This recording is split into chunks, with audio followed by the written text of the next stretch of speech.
Katong diri ata atong niaging simana mga tigulang, wala pa ni bukad ang bulak sa durian karon nabukad na siya oh. Na dito sa taas mga katigulang, so daghang kay nga tagak oh na bulak niya. So yan oh, yan po naputi-puti ang punuan no.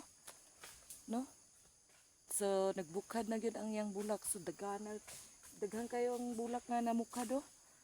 Yan oh, puti-puti kita mo mga katigulangs na bulak ni sa durian no, na nabukad na. Tuwas po oh. So taas magay siya, di maklaro no. So legit na kuan, gipasusuhan po na ako ng mga katigulangs kay para kuan. So nagbukad na siya. So mantagkaluyan ta sa Ginoo na ay mabuhi ani no, mudayon mo lampos jud ba ang bunga. So naa na siya pero gagmay pa kayo nga niyo. Kay mao pa may pagtagak to do, mga tagak ano ba no sa iyang bulak sa durian na to. So daghang kayo no, guwapo day kayo niyo. So mo na siya ang bulak sa durian.